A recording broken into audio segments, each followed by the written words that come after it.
Georgia beat Texas 30-15 in what I'm only going to classify as a 2.5 Chalai game. Not that Georgia fans care because it was beautiful. 5 Chalai instant classic in their mind. That right there is Georgia. What you saw last night's Georgia. Maybe you're new to college football. I assume that there are people who come to our sport every year for the first time. Your impression so far of Georgia had been what? Pretty up and down, good-looking athletes, really intense coaching staff. They lost the Alabama game. They've kind of shown flashes, but what you saw last night was actually Georgia. That's Georgia most of us know. There was a lot of talk from a lot of people going into this game. Most of the world was on Texas. I was on Texas. There was a lot of talk also last week, which I want to clear up right here at the beginning, of what your boy here said about Georgia. See, there was talk on the streets, mainly because of a thumbnail out there, that your boy said Texas was the new Georgia. Well, I never said Texas was the new Georgia. I issued a challenge. The entire internet saw the challenge earlier today. Anyone, $1,000 on the line to your Venmo tonight if you guys find me saying that. I'll tell you what I said. You can go back and find it. It's documented on the channel. What I said was the same thing your head coach there at Georgia said, the same thing Kirby said, which was this year's Texas, thus far, very important words there, thus far, had looked like the best versions that Georgia has looked like. So the best versions of Georgia's teams in the past, Texas has looked like that so far. Problem for Texas, as it turns out, was they hadn't run into Georgia yet, but they did last night. There are a lot of coaches paid a lot of money to coach this game. I'll tell you what I found myself thinking. So I was at Bama, Tennessee. I'm leaving Knoxville. I've got this game on radio. I've got it on a monitor. I'm not really watching it for obvious reasons.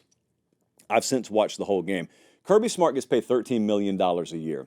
And there are some folks out there who say, why should he make more than school teachers? And then there are other folks out there who say, man, if you can deliver this kind of stuff, you're probably still underpaid. I'm telling you, the differentiator between guys who are making $45,000 a year, whose names you don't know, and guys who are making $13 million a year, in many cases, is not their outright X's and O's football knowledge. Kirby's got plenty of it. That dude's forgotten more about football at that level than most of us will ever know.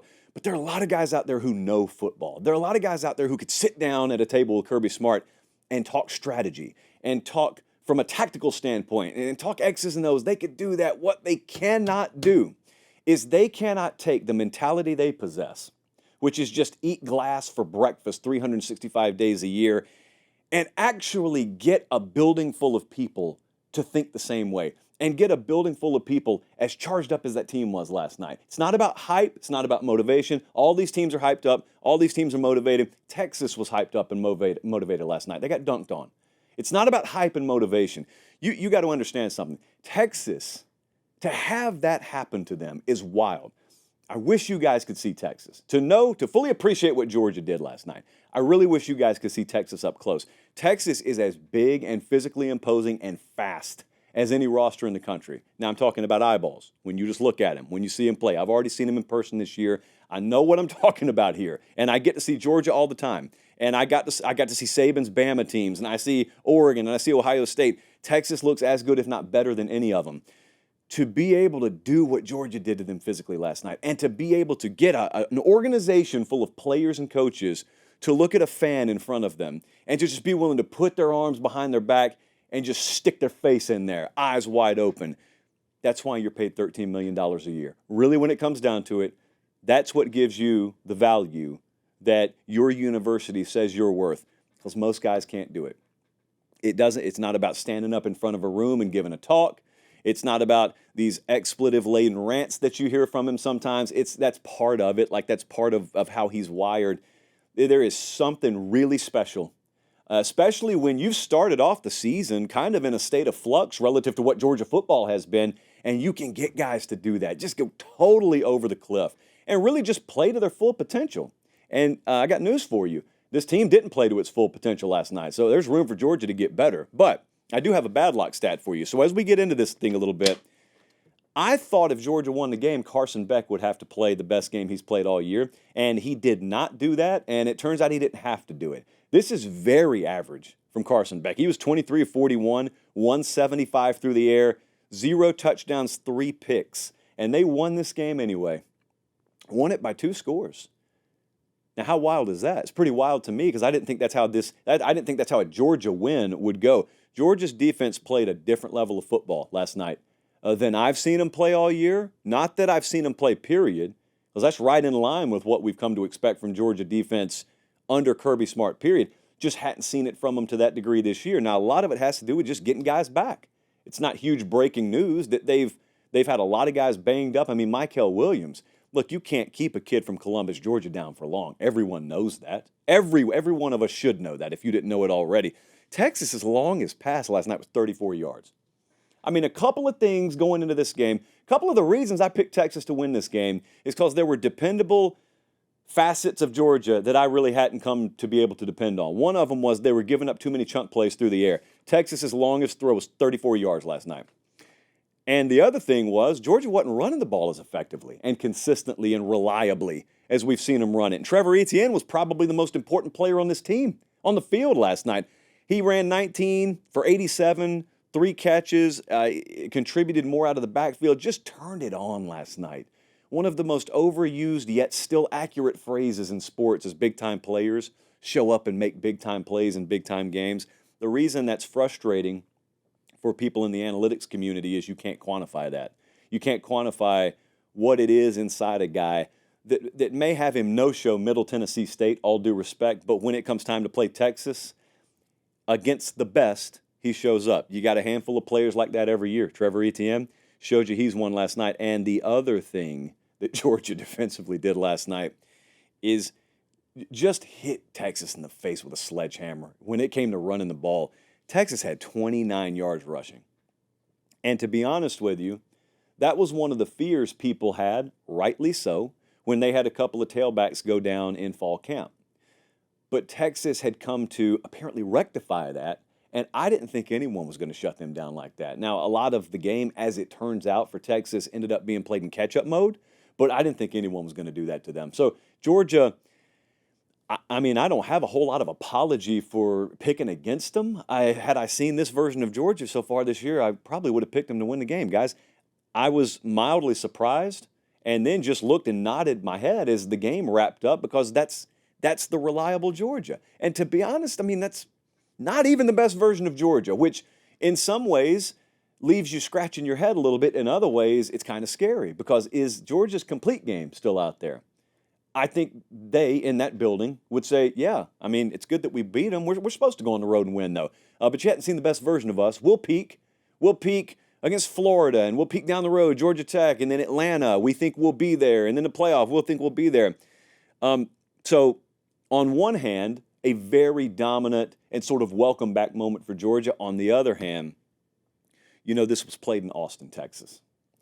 And for you music lovers out there, it's the home of Austin City Limits. And I don't know. I didn't check. I should have checked the archives. Somebody, Trey Scott's probably watching. Maybe. He can check this for me. Has Sarah McLachlan ever played Austin City Limits? I don't know if Sarah McLachlan's ever played Austin City Limits, but she did play Darrell K. Royal Stadium last night. The Sarah McLachlan special, brings me no pleasure, falls on the head of the Texas Longhorns. Texas last night, 1.1 yards per carry. Unbelievable, unfathomable, given what they've been so far this year. 2 of 14 on third down, 1 and 5 on fourth down. They got sacked 7 times. They gave up 10 tackles for loss, just assault on all fronts all night. They had 4 turnovers. It led to 17 Georgia points. They trailed 23-zip at the half. They got outgained 170-38 in the first half. And that first half drive chart, earmuff the kids. Punt, 3 and out. Fumble, 3 and out. It gets worse. Interception, 3 and out. Punt, fumble, halftime. And they made a valiant comeback effort in the second half, and we'll talk about that. But my goodness, what a shock to the senses. What a shock to the system. I'll tell you what aggravated me to no end last week was we do our prediction show on Tuesday. So I go on air and I pick Texas to win, whatever. Then the rest of the world does it. Do you know what it feels like to have picked against Georgia under Kirby Smart, and then the rest of the world does it? It's like you wake up on Saturday morning, and you cannot renounce your pick. It would be unethical at that point. But you know better. You know what lessons this sport has taught you time and time and time again. But if you're going to risk making your pick on Tuesday, you risk making a pick that it turns out the rest of the world picks. And I mean, the whole world being against Kirby Smart in Georgia. Kirby got to go into Dabo Swinney mode yesterday. He dropped a, Jesse Collins, did you hear the postgame? He dropped a nobody believed in us. And I feel foolish for having contributed to that. Thankfully, he didn't call us out by name. He called ESPN out by name. Nobody believed in us. I mean, he did everything but dropped the little old Georgia. Little old Georgia no more. This game could happen again, you know. It's the SEC. They've got a conference championship there. This game could happen again. By the way, we got a lot of people watching, a lot of people who watch the replay. We do this show 3 times live every week. It's free. To keep it free, I merely ask that you just subscribe to the channel and would appreciate it. I thank you in advance, because I know many of you will.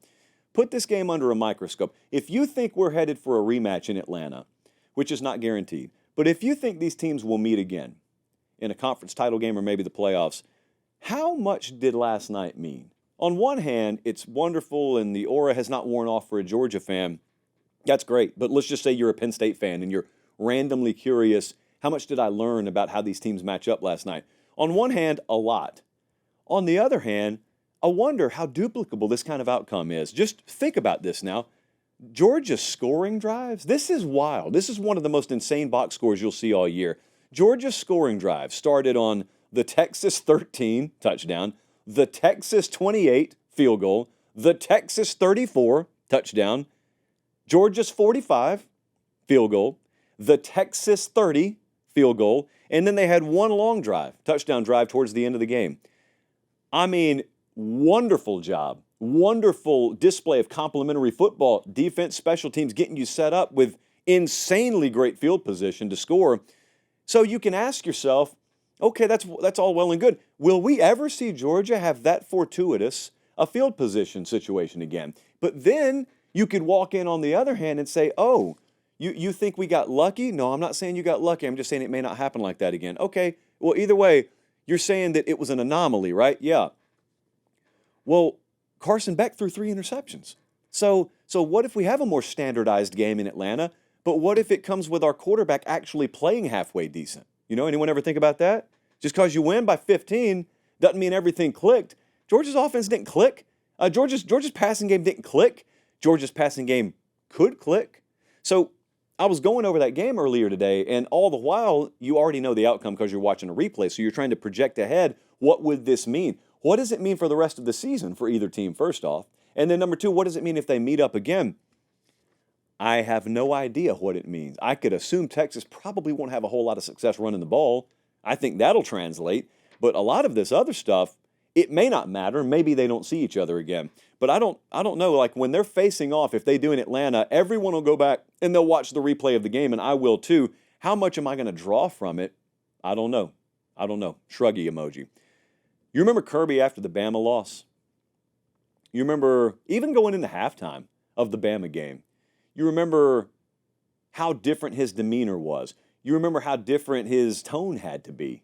You know, Kirby's normally one ready to jump down someone's throat, but he and Saban both were really good, and I think maybe at their best, when their teams had either lost or they underperformed, because the one moment that an average person is flying off the handle, that's actually the moment they have to be the most calm, the most reserved, the most forward-thinking, and the most wise in the room, because they know there's a ton of ball left to play. And that's how he handled himself that night when they trailed Bama at the half. Then they come back and take the lead, and then they give it up and they lose. And what did they do? They lost a football game in week 4 in an era where you can afford to lose a few games. Not that it's okay, but you can afford to lose a few games. But it was all about the mentality. And you know what? It didn't click on immediately. They didn't play their A brand of ball against Auburn. They didn't against Mississippi State.